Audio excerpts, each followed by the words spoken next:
Bonjour, donc je suis Patrice Gourdet, maître de conférence. Morgane Baumann-Marsec. Marsec, maître de conférence aussi.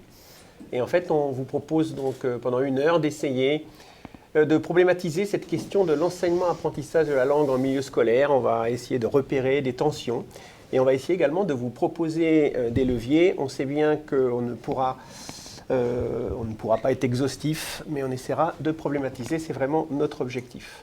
Alors, la première chose qui est assez simple, c'est de prendre appui sur les programmes, parce que dans votre suivi avec les constellations, il me semble que c'est quelque chose, c'est un premier levier fort, parce que ces programmes sont organisés de la manière suivante. On a à travailler en priorité les productions langagières, ce qu'on peut aussi appeler les pratiques discursives. Et qu'est-ce qu'on entend par ces pratiques discursives? Des choses que vous connaissez bien, c'est tout le travail autour de comprendre et s'exprimer à l'oral, c'est la lecture et la compréhension de l'écrit et l'écriture. Et ce qui est assez intéressant, c'est que quand on regarde les programmes de manière un peu plus fine, dans ce BO du mois de juillet 2020, à la page 9 au cycle 3, il y a marqué que l'expression orale et écrite, la lecture, sont prépondérantes dans l'enseignement du français. Et donc le mot qui nous semble intéressant, c'est ça, c'est prépondérante. Donc on voit bien que le travail qu'on doit mener en classe doit avant tout être sur cette dimension-là. Évidemment, on n'oublie pas qu'en sous-bassement de tout ça, il y a de l'étude de la langue, puisque le français fait partie, c'est ce qui permet de soutenir la compréhension, la lecture et l'écriture. Et là, on a deux dimensions qu'on peut prendre en compte. L'étude de la langue en contexte, quoi qu'on dise, quoi qu'on pense, on étudie la langue quand on lit, quand on écrit, quand on parle. Et évidemment, de l'étude de la langue décontextualisée, on a rajouté 3 heures, parce qu'il y a une note de service du mois d'avril 2018 qui est toujours en vigueur, qui parle de 3 heures à peu près par semaine. Donc ça, c'est le cadre sur lequel on peut vraiment s'appuyer, parce que c'est simplement une déclinaison des programmes, et cette déclinaison des programmes est valable au cycle 2, au cycle 3 et même au cycle 4. Ensuite, il y a un deuxième appui sur lequel on voudrait insister, c'est ce rapport produit par l'IGSR sur l'enseignement en cours moyen, l'état des lieux des besoins. Quand vous aurez accès au diaporama, vous verrez que vous pourrez cliquer sur le lien. Et là, il y a une chose qui nous a intéressés, c'est qu'il y a eu une étude sur des quantités assez importantes de classes, des emplois du temps. Et là, on a une réalité. Et cette réalité, elle est là, c'est que à première vue, en CM1, en étude de la langue, quand on parle simplement de la grammaire, de la conjugaison et de l'orthographe, la moyenne du temps que les enseignants disent qu'ils passent représente 50% du temps hebdomadaire. C'est un déjà là, c'est une réalité qu'on ne peut pas nier et qu'il faut absolument prendre en compte dans votre accompagnement. Évidemment, nous, on n'est pas surpris en tant que chercheurs en didactique du français parce qu'il y a une vraie convergence de ces quelques données et du fait qu'on se retrouve avec de l'étude de la langue plutôt décloisonnée, plutôt hors contexte, donc on va revenir sur cette problématique-là, et plutôt chronophage, parce que quand on passe 50% du temps, c'est chronophage, avec peut-être même une forme d'insatisfaction de la part de nos collègues. Pourquoi je parle de convergence? Parce que, en fait, depuis un certain temps, voire depuis plus de 60 ans, et on pourrait même encore aller plus loin, on trouve des données qui ne font que renforcer l'état des lieux fait l'année dernière par nos collègues de l'inspection générale. Je reprendrai juste Louis Legrand, qui a écrit un petit livre qui s'appelle « L'enseignement du français à l'école élémentaire ». On est en 1966, qui lui, indirectement, parle de la même chose, puisqu'il parle d'un enseignement grammatical déductif, et il pense que cet enseignement grammatical déductif, on va y revenir, a peu d'efficacité. Je m'appuie également sur une étude qui avait été faite en 2012-2013, c'est-à-dire il y a déjà une décennie, où dans une enquête, on avait interrogé les enseignants, et les enseignants, quand ils parlaient de l'enseignement de la langue, ils disaient que 3/4 des leçons d'enseignement de la langue, c'était des leçons, justement, avec des exercices d'application. Ça, c'est confirmé, je vous montre 2 autres références, dans un travail qu'on a fait avec des collègues suisses sur l'enseignement de la grammaire. On retrouve exactement les mêmes choses, c'est-à-dire le côté chronophage d'une étude de la langue compartimentée et décontextualisée. Et je termine avec un dernier article qui essaye aussi de faire une genre d'état des lieux, mais plutôt du côté de la recherche en didactique, où je parlais d'un enseignement sous tension. Le problème auquel on est confronté, c'est celui-là. C'est qu'en fait, on a dans cet enseignement ce qu'on appelle une boucle déductive. Je reprends les termes à Jacques David, dans un article qui a aussi 10 ans, qui expliquait qu'en fait, l'enseignement de la grammaire ou de la langue à l'école se construit autour de règles. qui sont composées d'exceptions. À première vue, c'est indissociable. La règle, elle, essaye d'expliquer des choses avec beaucoup d'exceptions. Les élèves se retrouvent dans des exercices décontextualisés. Il faut prendre le mot exercice décontextualisé de manière un peu large. Ça peut être de l'exercice classique, mais ça peut être la dictée aussi. Et face à une forme de non-maîtrise, les élèves doivent, l'année suivante ou quelques mois plus tard, recommencer, réapprendre une règle, les exceptions qui vont avec, et faire des exercices. Et on voit bien que derrière le mot boucle déductive, c'est ça la boucle déductive, il y a une forme de cloisonnement et surtout d'incapacité à faire évoluer les élèves. En tout cas, c'est un constat qu'on pourrait avoir. Comment se sortir de cette boucle déductive? C'est ça notre point de départ. Alors déjà, la première chose que l'on va régler, c'est les finalités. À quoi ça sert d'enseigner la langue auprès de nos élèves dans les écoles? C'est une question qui est claire dans les programmes. Il y a 3 finalités, des finalités qui sont en plus partagées dans la recherche au niveau de la didactique du français dans le monde francophone. Les 3 finalités, les voilà. La première, c'est qu'on étudie la langue pour bien sûr atteindre une meilleure compétence à l'écrit. Rien n'est simple dans les 3 finalités. Deuxième finalité, il faut aussi l'assumer, c'est qu'on étudie la langue en tant qu'objet d'étude. C'est-à-dire que travailler et comprendre cette langue, comment elle fonctionne, c'est une finalité. Il y a une 3e finalité qui est un petit peu moins peut-être perceptible dans le contexte français, mais qui est assez forte, c'est que étudier la langue, ça permet l'accès à d'autres langues. Donc ça, c'est partagé, et en plus, on retrouve cette description dans les programmes. Ensuite, l'étude de la langue ou la grammaire, vous avez vu que, en fait, dans notre présentation, on glisse en permanence entre les 2 mots. Pour nous, la grammaire, c'est vraiment l'étude de la langue au sens large. Et là, on reprend une définition de Broncard, c'est le point sur lequel on va s'appuyer, qui est qu'en fait, la grammaire à l'école, on cherche à conceptualiser des règles de fonctionnement, des règles effectives d'organisation d'une langue. Et le but de tout ça, c'est de permettre, à travers des règles qu'on est capable d'expliciter, d'arriver à ce que les apprenants ont une meilleure conception de la lecture et de l'écriture. Ce qui donne ce modèle-là. Ce modèle-là, c'est le modèle des programmes. On doit, à l'école, décrire la langue, l'observer, la manipuler, la raisonner. On doit ensuite construire des règles de fonctionnement. Vous verrez que quand on utilisera le terme « règle » maintenant, on y mettra en permanence le complément « de fonctionnement ». Et ensuite, on doit expliciter les contextes de transfert, c'est-à-dire que les apprenants doivent être capables d'expliciter au moment où ils lisent et ils écrivent face à un problème sur quelles règles de fonctionnement, sur quels principes, sur quel fonctionnement ils peuvent réfléchir. Ça, c'est une démarche réflexive, c'est ce que vous demandent de faire les programmes. Ensuite, je reprends une diapositive, et ça sera ma dernière diapositive à mon niveau. Je reprends une diapositive qui avait été utilisée lors de la conférence de consensus sur l'écriture en mars 2018. C'est pour ça que vous retrouvez les références. Et on m'avait demandé de faire le lien en fait, entre grammaire et production écrite. Et là, je reprends 3 conclusions de recherches différentes. Une recherche anglo-saxonne chez Meehill qui disait que dans un travail de formation auprès des enseignants, où on apprenait aux enseignants à avoir des démarches explicites en grammaire, où on leur apprenait à essayer d'expliciter les faits de langue, d'avoir une approche où on utilise du métalinguistique pour expliquer l'importance des échanges au sein de la classe et d'avoir une conscience métalinguistique, permettait aux élèves d'être plus performants en écriture. Première recherche. Fischer-Nadeau sur l'étude de la langue ont également montré qu'il y a des effets positifs de l'utilisation du métalangage et des manipulations syntaxiques sur les compétences orthographiques des élèves. Et dans la recherche IFE de 2013-2014, on avait également montré que des tâches d'étude de la langue où on plaçait les élèves dans des attitudes de réflexion avaient des conséquences positives sur l'écriture et la lecture. Ça, c'est des convergences fortes.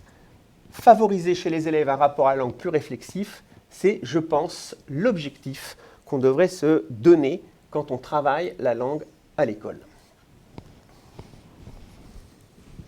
Allez, je reprends la main et on va faire un peu de grammaire, je suis sûre, pour le bonheur de tous. On a travaillé ensemble avec Patrice et pris 2 exemples. Alors, ce sont 2 exemples qui sont en lien l'un avec l'autre, puisque ce sont 2 petits mots. Alors, je ne vais pas m'étendre sur ça, mais c'est intéressant par rapport à ce que c'est que de faire de la grammaire aussi. Est-ce que utiliser ce terme petit mot est pertinent ou pas? C'est des problèmes de formateurs, ça, en fait, hein, quand on rencontre les enseignants. Et donc, on va essayer de creuser un peu cette non-catégorie grammaticale en prenant deux exemples qui sont d'abord le pronom et ensuite le déterminant. Et on va essayer aussi de travailler à partir de supports qui peuvent être des supports que vous rencontrez en tant que formateur.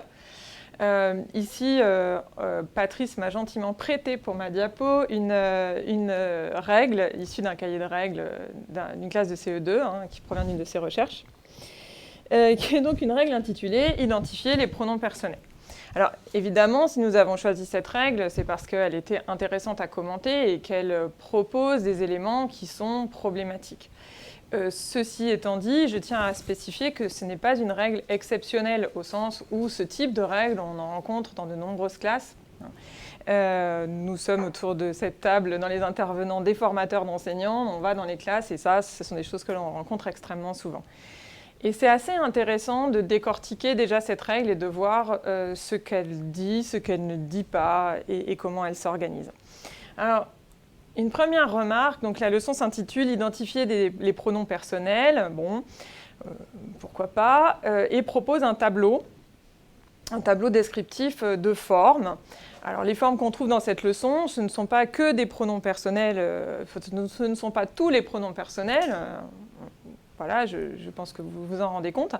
Ce sont, alors, bon, d'après l'auteur de cette trace, des pronoms personnels sujets. Bon, on peut discuter sur la fonction sujet de moi dans une phrase comme « moi, je préfère le chocolat ». Est-ce que c'est vraiment un sujet? Bon, a priori, non, pas vraiment. En tout cas, pas un sujet au sens grammatical du terme. Et là, déjà, on ouvre des portes intéressantes sur des problèmes de terminologie. Mais bon, je reviens à mes pronoms personnels, à défaut de mouton. Dans ce tableau, il y a des formes atones et des formes toniques. Bon, vraisemblablement, je ne sais pas si le collègue qui l'a produit le sait, mais donc je, tu, il sont des formes atones, on ne peut pas les accentuer, tandis que nous, vous, elle sont des formes toniques, tout comme moi, toi, etc. Bon. Donc ça, première remarque, il y a ces deux types de formes, c'est plutôt d'un côté morphologique. Et puis, il y a dans ce tableau, et ça c'est extrêmement classique pour le coup, deux types de fonctionnement de pronoms. Puisque je et tu sont des pronoms qui sont profondément des pronoms déictiques. Pour savoir qui est-ce que ces pronoms désignent, il faut avoir la situation de communication. Alors que les autres, alors je vais aller très très vite, les autres sont plutôt des pronoms référents, et même certains sont des pronoms ambigus, puisque nous et vous sont finalement quelque part entre le déictique, il faut connaître la situation d'énonciation, et le référent, il faut avoir un autre type de contexte en fait, pour avoir accès pleinement à la référence du pronom. En tout cas, il ne fonctionne pas de la même manière, et si on se projette par rapport à des pratiques discursives, dans des situations de dialogue, on va retrouver des déictiques, donc je, tu, nous, vous éventuellement. En revanche, ces pronoms-là, on ne les retrouvera pas dans des situations de récit classique, traditionnel, à la troisième personne. Donc en fait, ils ne fonctionnent pas de la même manière. Et dans les processus de compréhension, ils ne vont pas fonctionner du tout de la même manière, puisque remonter au référent de il ou elle, ça ne marche pas du tout pareil que remonter au référent de je ou tu. Bon. Et puis même, cerise sur le gâteau, parce que là, on a la totale, si vous me passez cette expression, on a aussi on dans ce tableau. On étant un indéfini, en fait. Alors, en fonction de ses emplois, quand il est mis à la place de nous, c'est un peu différent, mais quand il est dans des proverbes, dans des affirmations du type « d'ici, on voit la tour Eiffel », c'est un indéfini. Donc, il y a déjà des composants de ce tableau assez hétérogènes. Ensuite, on regarde le discours qui est tenu par l'enseignante, et on trouve cette expression « pronom personnel sujet ». Bon, d'abord, on est passé de pronom personnel à pronom personnel sujet. Est-ce réellement la même chose ? Autre question, est-ce que toutes les formes qui sont dans ce tableau sont des formes de pronoms personnels sujets? Bon. Sont-ils toujours sujets? Alors, j'ai forgé, en bonne linguiste qui se respecte, un exemple qui vaut ce qu'il vaut. Hakim lui dit toujours la vérité à elle. D'ailleurs, elle lui fait toujours confiance, nous vous l'assurons. Alors, dans ce texte, il y a deux fois le pronom « elle ». Dans un des cas, il est sujet, dans l'autre, il ne l'est pas. Les formes en noir sont des formes qui ne sont pas des formes sujets, et pour autant, elle et vous peuvent assurer des fonctions de sujet. Donc ces pronoms peuvent être sujets, mais ils ne sont pas forcément sujets. Donc les appeler pronoms personnels sujets posent déjà un problème. On va y revenir. Et une forme de confusion. On continue, et je passe sur remplace des groupes nominaux sujets. En fait, je ne remplace jamais un groupe nominal. Donc, on va assez vite au fait. Il y a aussi dans cette trace le terme de pronom de conjugaison. Alors, pronom de conjugaison, c'est encore autre chose. Là, ça renvoie à d'autres types de pratiques, qui sont les pratiques d'enseignement très traditionnelles et très ancrées de la conjugaison, de façon assez traditionnelle. Le fait d'utiliser les tableaux, tels qu'ils sont dans le Becherel notamment, cet outil bien connu, et donc d'utiliser ces mots comme des supports pour permettre la variation morphologique des verbes. Est-ce qu'un pronom de conjugaison est réellement un pronom dit personnel? Il n'y a personne derrière les pronoms de conjugaison. Bon, on ne va pas s'attarder davantage. Il y a énormément de choses dans cette trace écrite. Et on voit bien qu'elle ne s'articule pas de façon réellement conscientisée par l'auteur de cette trace écrite. Et c'est peut-être là où se situe le souci. Alors, je vous ai remis une synthèse sur laquelle je ne reviens pas là, parce que c'est plus pour que vous la lisiez quand vous aurez le support de ce que je viens de vous dire. Alors, maintenant, reprenons une question plus générale. Est-ce qu'on doit utiliser l'expression pronom personnel sujet en classe? Bon, alors d'abord, pour rebondir sur ce que disait Patrice, en fait, c'est un constat, cette expression, elle est utilisée dans les classes, massivement. Et elle est reprise par les élèves. Quand on fait travailler les élèves, quand on leur demande de trier des mots, ce à quoi nous allons jouer tout à l'heure, ce terme de pronom personnel sujet revient, comme un terme, d'ailleurs, soudé. Bon. Eh bien, ça pose un vrai problème. Ça pose un problème, c'est que certes, il semble relever d'une sorte de tradition, liée à des traditions aussi de conjugaison. Et pourtant, il pose un gros problème, le problème d'une confusion au sein même de cette expression, de ce groupe de mots pronom personnel sujet, la confusion entre nature et fonction. Alors, cette confusion entre nature et fonction, c'est un problème conceptuel auquel les enseignants se heurtent très régulièrement. Quand on leur demande ce qui ne va pas en grammaire, les enseignants disent « les élèves confondent la nature et la fonction ». Bon. Oui, et bien justement, ce terme, qui est amené souvent très tôt par les enseignants, pour des raisons de tableau de conjugaison d'ailleurs, pose un vrai problème. Nous, on voudrait que les enfants sachent que la nature est propre à un mot, donc le mot ne change pas de nature, mais parce que je n'ai pas pu m'empêcher, j'ai précisé que certains mots peuvent se dire et s'écrire de la même manière sans être les mêmes, comme rose, somme ou là. Mais la nature est propre à un mot, et ce qu'on voudrait qu'ils sachent aussi, c'est que la fonction est liée à un emploi en contexte. Bon. Soit. Le problème, c'est qu'à partir du moment où on appelle un mot pronom personnel sujet, il y a là-dedans une fonction qui n'est pas contextualisée et qui semble pouvoir exister sans contexte. Or, on ne devrait pas avoir un mot ou un groupe de mots qui soit sujet dans l'absolu. Bon. Un sujet est forcément sujet d'un verbe en particulier dans une phrase, à minima une phrase de contexte. Quel est l'intérêt de poser ces choses-là? Peut-être de généraliser des tensions qui existent dans les classes, qui sont réelles, et qu'il faut, à mon sens, mettre à jour. Des tensions dans un problème sous-estimé, qui est celui de la désignation des concepts.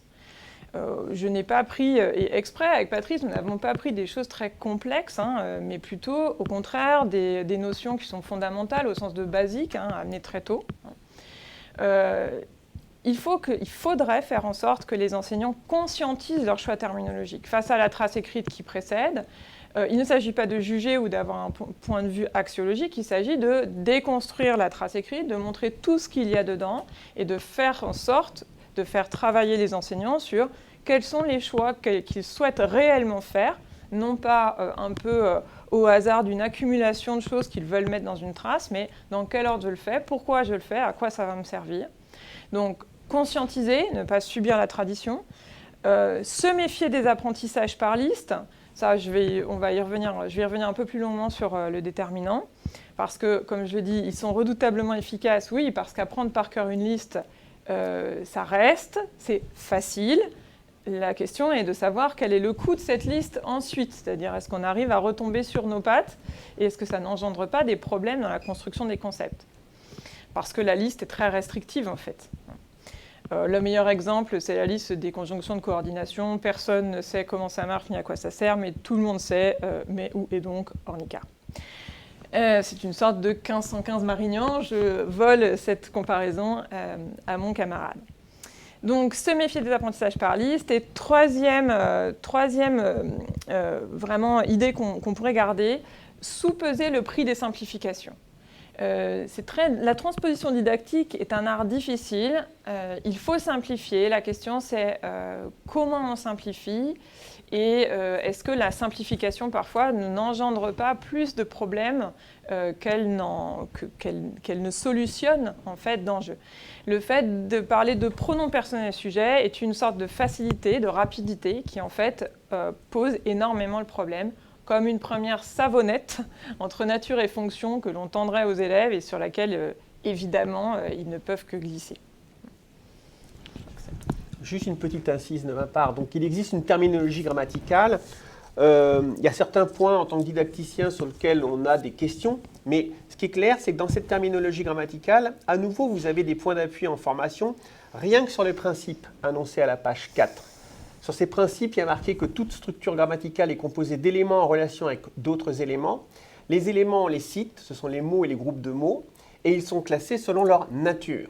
Et les relations entre les éléments, ces mots ou ces groupes de mots, sont définis selon leur fonction. Et je crois, donc au niveau de la nature et au niveau de la nature, on va trouver les classes de mots, c'est ce qu'on disait. Tous les mots appartiennent à une nature, mais même les groupes syntaxiques, comme le groupe nominal ou le groupe verbal, c'est marqué dans les principes, c'est complètement repris à notre niveau. Ils ne sont pas encore des fonctions, les groupes, tant qu'on ne les a pas mis justement dans une situation pour après essayer de définir une fonction. Puis ensuite, on a les fonctions, et la distinction est claire. Bon, là, j'ai simplement pris la fonction qu'on est en train de traiter, qui est le sujet de la phrase. Le sujet n'existe que parce qu'il y a un contexte, ici phrastique, qui permet après d'identifier qu'est-ce qui peut être sujet. Et dans cette terminologie grammaticale, au niveau des annexes, par exemple, vous avez une liste, et là aussi, c'est assez bien fait. On a la fonction d'un côté, le sujet, et vous avez à droite toutes les possibilités, tous les acteurs qui peuvent devenir des sujets dans un contexte de phrase. Donc vous voyez, on s'appuie juste là-dessus parce que, en fait, sur ces points-là, au niveau de la terminologie grammaticale, on a une partie des réponses de l'analyse qu'a fait Morgan sur ce problème, parce que c'est un problème du pronom personnel sujet, où les élèves vont avoir un petit peu de mal à se dépêtrer en fait, de quelque chose qu'on a voulu figer, simplifier, et qui en fait ne leur permet pas ensuite de gérer d'une manière un peu plus fine les choses. Donc ça, c'était le premier petit mot qu'on voulait cibler. Il y en a un deuxième, et je laisse Morgane le présenter. Alors, le deuxième petit mot est peut-être le plus méga connu des petits mots, puisque tous les enseignants désignent le déterminant comme étant le petit mot devant le nom. Là, je cite, mais sans me tromper, des discours extrêmement récurrents. Alors, pour rentrer dans cette discussion-là, cette fois-ci, Patrice m'a soumis une trace écrite de manuel, tirée donc de ce manuel de français explicite, que vous avez ici. Encore une fois, un superbe tableau avec des formes et un certain nombre de discours qui sont tenus autour de ce tableau.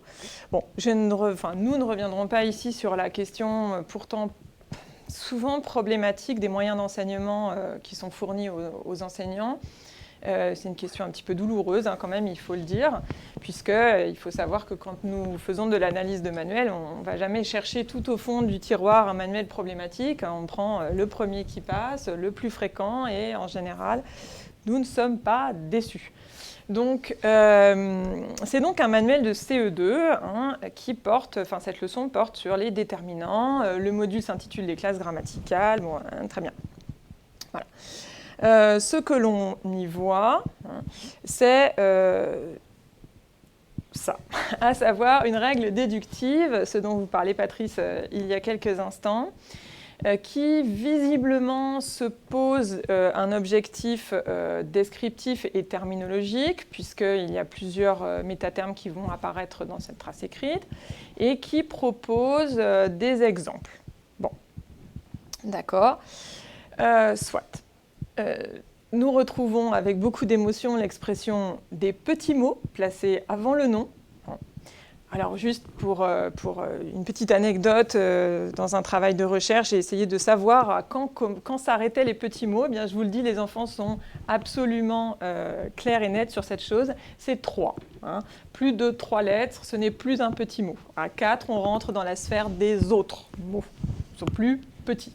Ce qui d'ailleurs m'amène une réflexion, c'est que dans ce tableau, il n'y a pas que des petits mots, puisque si vous demandez à un élève, notre, votre, leur et cette ne sont pas des petits mots. Hein. Donc c'est un problème majeur soulevé par cette trace écrite. En tout cas pour les élèves, hein, je vous ferai remarquer, parce que là je joue à l'élève, mais sur la base de données qui sont tout à fait scientifiques pour le coup. Bon.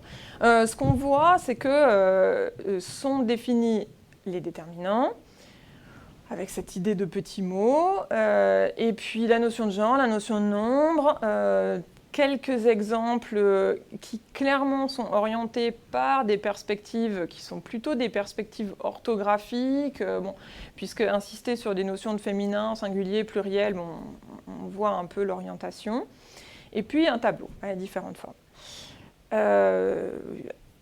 Alors, moi quand j'ai vu ce tableau, j'ai pensé à ça. C'est-à-dire à une sorte de groupe de petits papillons épinglés sagement dans des petites cases, hein, et donc à une sorte de travail d'entomologiste que l'on espère rigoureux, puisque c'est quand même une trace écrite pour les élèves. Alors, les auteurs essayent de se tenir au programme. En CE2, on n'est pas censé connaître les autres déterminants, c'est pour ça qu'ils s'appellent autres, je suppose. En revanche, on a quand même article défini, article indéfini. Bon, là, je reviendrai plus précisément sur le souci des listes, en fait.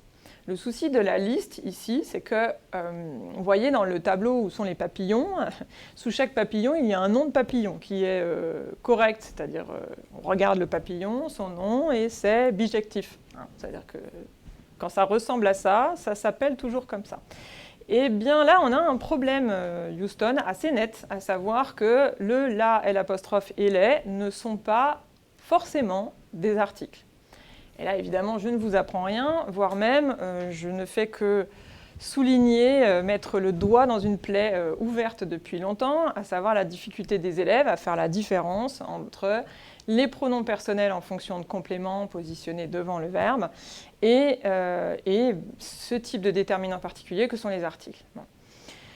En fait, ce problème, il est assez simple. Il provient d'un enseignement de liste. Hein, là, on a pris une trace écrite de CE2. Si j'avais pris une trace écrite de fin de CP ou de CE1, j'aurais eu le même tableau sans la partie autre déterminant et avec seulement la partie article. Le souci, c'est que l'enseignement, ce type d'enseignement descendant par liste, va rester très très fort. Mais les élèves vont retenir cette liste. Un, une des, le, la, les. Formidable. Mais quand on va vouloir déconstruire cette reconnaissance qui est purement morphologique, hein, c'est juste associé à une apparence, une désignation, un travail d'entomologiste. Quand on va vouloir déconstruire ça, ça va être très difficile, voire totalement impossible, en fonction aussi des difficultés cognitives de l'élève à s'adapter à des apprentissages, des objets d'apprentissage qui lui changent. Pour l'élève, avant c'était comme ça, au moins c'était clair, maintenant ce n'est plus comme ça, mais c'est quand même étrange, très très désagréable. Bon. Alors, vous allez me dire comment faire Eh bien, on est quand même assez nombreux aujourd'hui chez Didacticiens pour penser que l'idée d'abord, et on va en reparler par la suite, l'idée c'est d'éviter de construire des sous-catégories avant de construire les grandes catégories. Donc avant de construire l'article, encore faut-il construire le déterminant. Encore faut-il construire le déterminant en ne disant pas que c'est un petit mot, parce que tous les déterminants ne sont pas petits, et que tous les petits mots ne sont pas des déterminants, ce qui fait quand même un double problème assez ample, quand on additionne le tout. Et parce qu'en tant que formateur, on n'est pas seulement là pour déconstruire, mais on est là aussi pour proposer des solutions. La solution, c'est le principe de la substitution. La substitution, le remplacement, voire la commutation, consiste assez simplement à remplacer un mot par un autre mot. Alors évidemment, pour ça, il faut un contexte, hein, c'est-à-dire que les tableaux comme ça d'entomologistes ne vont absolument pas fonctionner. Il faut un minimum de contexte phrastique. Moyennant quoi, c'est assez simple à faire avec des élèves. Hein. On peut le faire très simplement avec des élèves qui n'ont aucune connaissance de métatermes ou qui ne font pas de grammaire, hein, au sens où ils n'ont pas ce positionnement. en posant une consigne simple. On a un énoncé très court, alors là, la lionne court. Je repasse ça à mon voisin puisque c'est sa production. On souligne le premier mot et on dit à l'élève, recopie la phrase en remplaçant le mot souligné par un autre mot. Ou recopie la phrase en remplaçant le premier mot par un autre mot. Et là, c'est assez simple à faire dans une classe. Chaque élève écrit sa petite phrase, hop, et après, au tableau, l'enseignant fait ce que vous voyez sur le diaporama, c'est-à-dire écrit les uns en dessous des autres, mettant en avant la formidable fonction paradigmatique de la langue. Tous les mots que les élèves vont trouver, et peut-être d'autres qui vont se trouver avec un peu de brainstorming, qu'on pouvait mettre à la place de celui-ci. C'est très facile à faire. Alors là, l'argument du « ça prend beaucoup de temps, c'est compliqué » et tout ça, les élèves vont poser des questions. Alors là, jusque-là, c'est assez facile. Et ça a un avantage énorme, c'est de construire en fait la catégorie du déterminant. Alors évidemment, on peut décliner la chose. Là encore, je me tourne vers mon voisin. Ceux-ci ne sont pas mes exemples. Alors, les voitures, le grand chien aboie, les voitures sont garées, des sangliers dorment, et voilà. On effectue un certain nombre de substitutions à classe grammaticale constante. Du coup, bon, ça c'est le discours enseignant. Pour les élèves, c'est juste remplace le mot par un autre mot. Mais à cet endroit-là, on ne peut mettre que des déterminants. C'est ça la magie de la grammaire, en fait. Et on a une liste de déterminants qui apparaît tout naturellement. Qu'est-ce qu'on a fait ? On s'est appuyé sur l'analogie de construction, les capacités de l'élève à... Excusez-moi. On s'est appuyé sur l'analogie, on s'est appuyé sur les capacités discursives de l'élève, c'est-à-dire le fait qu'il ait des connaissances lexicales, des pratiques discursives, enfin en gros, il parle avant qu'on lui apprenne la grammaire, pour produire, via une manipulation syntaxique, la substitution, des énoncés. Qu'est-ce qu'on en fait ? Eh bien, en fait, c'est extrêmement riche, puisqu'à partir de ça, on va pouvoir bâtir des listes, mais des listes dont vous voyez bien que la nature n'est pas du tout la même que celle des précédentes, puisque ces listes sont ouvertes. D'ailleurs, elles ont vocation à rester ouvertes. Dans une suite d'années en classe, on va continuer à enrichir ces listes, à découvrir de nouveaux mots qu'on peut mettre à cette place-là, qui ont cet usage-là. Mais on va aussi pouvoir donc enrichir les entrées lexicales des élèves, au sens de faire en sorte que dans leur production d'écrit, les élèves réemploient des déterminants et des déterminants différents des articles, qui sont certes les plus fréquents, mais qui ne sont pas toujours les plus performants par rapport à la communication. On va aussi pouvoir réfléchir sur les accords, parce que même si ça me déplaît, l'orthographe n'est jamais loin. Et puis, on va aussi pouvoir réfléchir de façon fine sur les variations de sens induites à chaque fois qu'on change de déterminant. Qu'est-ce que ça produit ? Et là, pour travailler sur les variations de sens, on sera mieux d'ailleurs dans une échelle textuelle que dans une échelle juste phrastique. Bon, évidemment, on peut aussi dans ce contexte-là introduire des locutions, comme la plupart de, beaucoup de, et en fait, ça ne pose pas du tout de problème aux élèves. C'est ça qui est assez magique. Des élèves avec qui on est rentré dans la notion de déterminant de cette façon-là n'ont pas de problème à accepter que beaucoup de soit un déterminant. Pas parce que ça fonctionne pareil que plusieurs, voilà, tout simplement. Donc, que fait-on ? On peut aussi, à partir de ces listes-là, on peut aussi observer des variations morphologiques. C'est le cas dans cette diapo que j'ai honteusement repiquée à Patrice.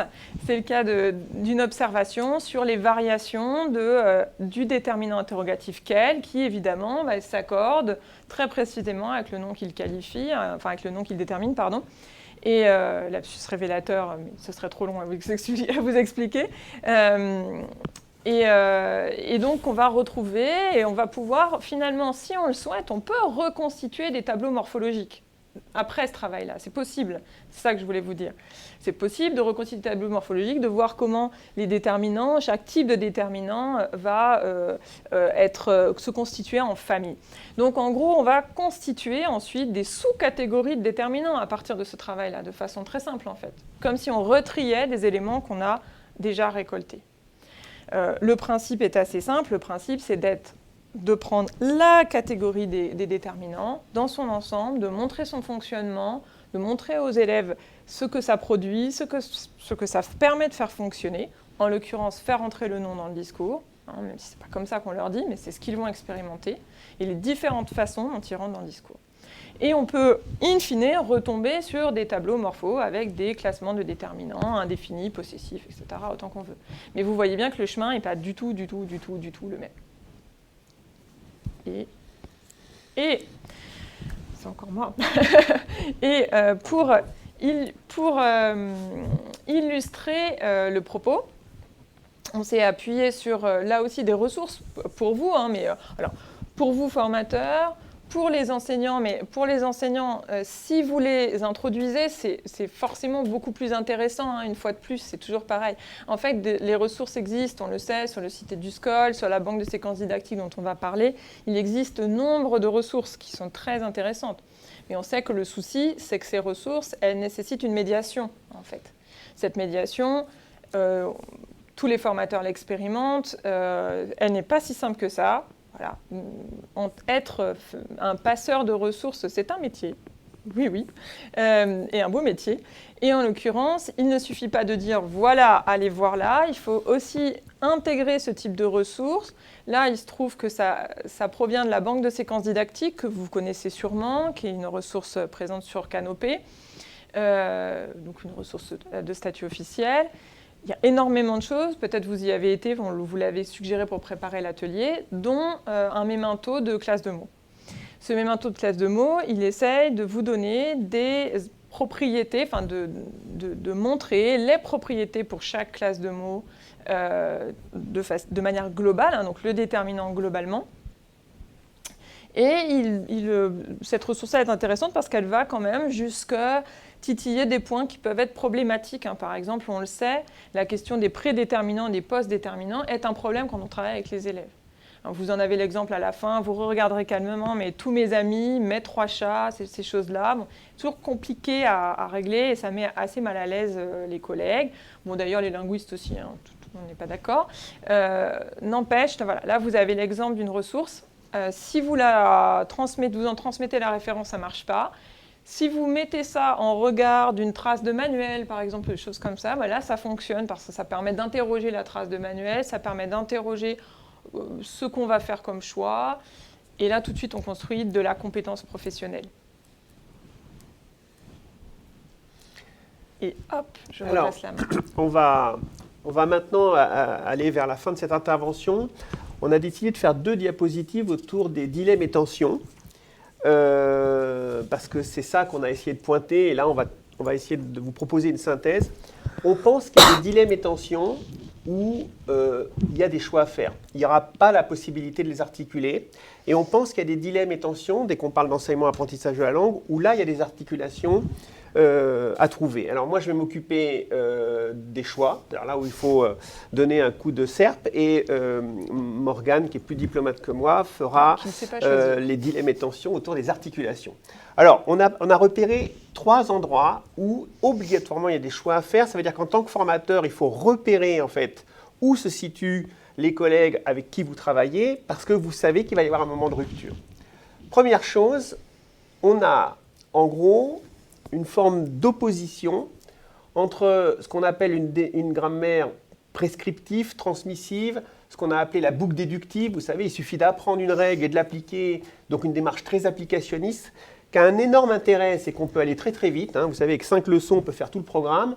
Qui a un gros souci, c'est que les élèves ont l'impression de refaire chaque année la même chose, et surtout, à première vue, elle ne montre pas, parce que c'est une démarche qui existe depuis 150 ans, elle n'a pas l'air de démontrer une très grande efficacité. Et donc, face à ça, il y a ce qu'on pourrait appeler une démarche plus réflexive, et vous avez vu que tout ce qu'on vient de présenter est basé sur cette approche réflexive, et les programmes, en tant que fonctionnaire d'État, qui sont votre structure, est également basé sur une démarche réflexive. Le problème, c'est que les manuels ne peuvent pas en fait se positionner sur une démarche réflexive, parce que les manuels essayent de construire des leçons sans connaître ni les enseignants ni les élèves, et c'est vrai que la démarche applicationniste semble être la seule solution. Donc il y a à penser.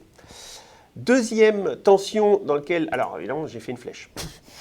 Il y a un choix. C'est ça qu'il faut faire. Ça va être plutôt de ce côté-là que vous allez trouver. Donc là, je vous aide pour les autres tensions. Vous savez que c'est plutôt du côté de la flèche que vous trouverez le choix.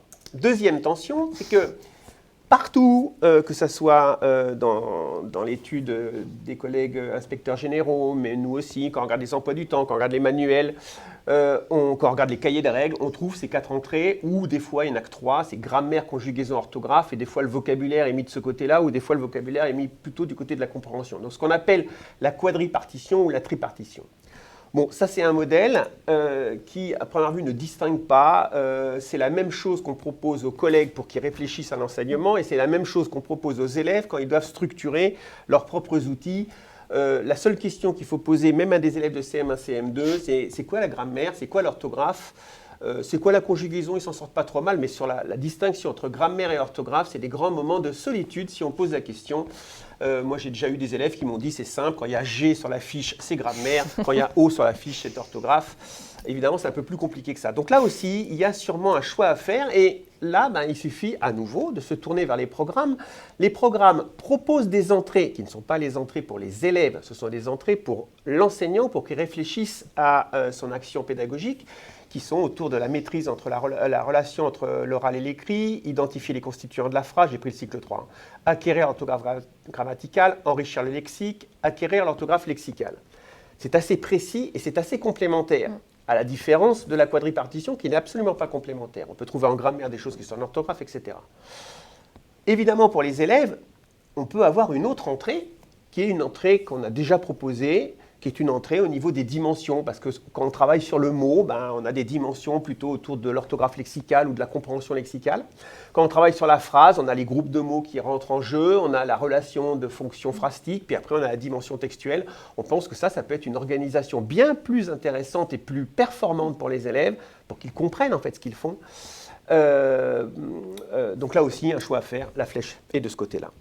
C'est pas facile ça, parce que quand vous travaillez avec les collègues et par exemple vous dites on va travailler sur vos outils, on voit bien que ça va créer des ruptures, cette diapo-là ce sont des ruptures, mais je vous signale que les programmes vous aident.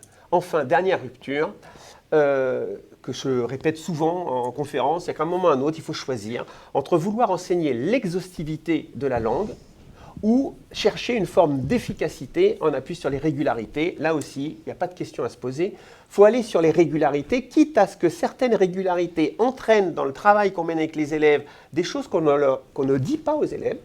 On laisse faire les régularités et on verra des dysfonctionnements arriver plus tard. Ce qu'il faut éviter, c'est que quand on interroge un élève de CM2, qu'on lui demande c'est quoi la grammaire, il nous dit c'est apprendre les exceptions, parce qu'en fait, ces exceptions illuminent, aveuglent les élèves sur le fonctionnement de la langue. Donc ça, c'était la diapositive des choix à faire. Évidemment, il y a quelques articulations possibles. Comme je ne sais pas choisir, je présente les articulations. Alors, je vais, là aussi, c'est tout à fait un hasard, mais vous présenter trois articulations. Alors, articuler deux finalités finalement. Ça rebondit sur le discours de Patrice tout à l'heure. L'étude de la langue doit permettre d'atteindre des compétences à l'écrit. Et aussi, l'étude de la langue doit être un objet, l'étude de la langue comme objet d'étude à part entière, comprendre le fonctionnement de la langue. Alors, pour repartir de cette idée-là, c'est quelque chose que l'Inspection générale dit depuis quand même quelques rapports. La langue est un système, il faudrait qu'elle soit perçue comme un système. Et on voit que cette nécessité de faire système s'oppose à un enseignement qui est trop souvent une sorte d'archipel de règles. Si on est un peu moins poétique, on parlera de tranches de saucisson, mais les deux fonctionnent, vraiment. Donc faire système. Faire système, mais tout de même de l'autre côté, et c'est là où c'est à construire, conserver la dimension discursive de l'étude de la langue, et pas seulement pour l'orthographe, ai-je ajouté, au sens où on ne fait pas de la grammaire seulement pour améliorer les performances orthographiques des élèves. En tant que formatrice, et je trouve que c'est une question vraiment intéressante, quand je fais des interventions, une des premières choses que je demande aux gens avec qui je travaille autour d'une notion, qui m'amène une notion en me demandant mais ça c'est un problème et tout, je leur demande mais à quoi ça sert ? C'est-à-dire qu'est-ce que vous attendez du côté des performances en dire, lire, écrire de vos élèves grâce à cet enseignement-là ? Cette question, il me semble qu'elle est fondamentale, elle est légitime et elle permet d'orienter réellement l'enseignement, les objets qu'on va choisir d'analyser, les traces écrites qu'on va construire, etc. C'est toujours intéressant de se la poser, c'est toujours intéressant de la poser aux enseignants, en fait, de la leur renvoyer un peu comme un miroir. Donc ces deux choses-là sont à tenir, et bien sûr, on le verra aussi pour le reste, ça pose des problèmes de programmation. très concrètement, de programmation. Autant ce que vous avez à droite de la slide, on voit comment ça se programme, même si justement les gens ont du mal à faire en sorte que ça fasse système. C'est souvent des leçons qui se succèdent mais qui s'articulent peu. Voilà. Mais alors, l'étude de la langue pour atteindre des compétences à l'écrit en rapport avec des performances discursives, c'est quand même difficile à programmer. Et là, il y a besoin d'aide, il y a besoin d'outils, il y a besoin de discussions à plusieurs. Ce n'est pas des choses qu'un enseignant peut faire seul dans son coin. Autre point d'articulation, mémorisation et raisonnement. On a tendance toujours à opposer ces deux choses-là, et peut-être avec un poil de mea culpa, encore que j'étais beaucoup trop jeune. En 2002, quand les programmes invitaient à l'observation réfléchie de la langue, parfois une interprétation extrême de ces programmes a pu dire on ne nomme plus, on n'apprend plus, juste on manipule et puis on réfléchit. On sait aujourd'hui que ça ne suffit pas en fait ça. Il faut tenir ce côté-là, le raisonnement, et il faut aussi avoir une partie de mémorisation. Il y a des savoirs et des savoir-faire, des règles de fonctionnement, pour rebondir sur ce que disait Patrice, qui sont à connaître. Bon. Peut-être néanmoins, ou peut-être en plus, est-il nécessaire de spécifier aussi ce que l'on entend par règle de fonctionnement. Une bonne règle de fonctionnement, c'est une règle de fonctionnement qui intègre une entrée analogique, c'est-à-dire qui intègre des exemples suffisamment nombreux pour constituer justement une matrice d'analogie. Un exemple ne suffit pas, il faut plusieurs exemples, et plusieurs exemples qui sont suffisamment centraux, là ça rebondit sur le choix de la slide d'après, suffisamment dans la régularité pour pouvoir engendrer quelque chose de concrètement utile et qui fonctionne. Donc oui, des listes pour faire fonctionner l'analogie, parce qu'il faut savoir quand même que c'est le vecteur par lequel on touche le plus d'élèves, en fait, y compris des élèves qui ont du mal à rentrer dans l'abstraction. Et puis l'entrée procédurale, le fait d'être plus sur un enseignement de savoir-faire que sur un enseignement de savoir, puisque les savoirs supposent que l'élève se débrouille lui-même pour extraire une procédure. De l'autre côté, raisonner sur le fonctionnement pour gérer des faits de langue, évidemment que le transfert, cette chimère que l'on vise tous, pour qu'il arrive, pour qu'il se rencontre chez les élèves, il faut que les situations de décroché, elles soient explicitement nommées, citées, qu'on y renvoie les élèves quand on est sur des contextes discursifs, dans des réinvestissements qu'on attend d'eux. Si ce discours-là n'est pas tenu par les enseignants, en général, il n'y a pas de transfert, ce qui arrive assez souvent. Articuler aussi, d'un point de vue très description linguistique, pour le coup, deux entrées qu'on a parfois tendance à opposer et qui, en fait, ne peuvent pas être supprimées ni l'une ni l'autre. Une entrée prioritairement par le sens et une entrée prioritairement par la structure. Aujourd'hui, en tout cas Patrice et moi on le pense, on est quand même à un moment où on a suffisamment de maturité et de recul, notamment par rapport aux théories structurales des années 60 et la façon dont elles se sont implémentées dans l'éducation nationale en France et ailleurs, dans les pays francophones, pour dire qu'il faut réussir à articuler les deux.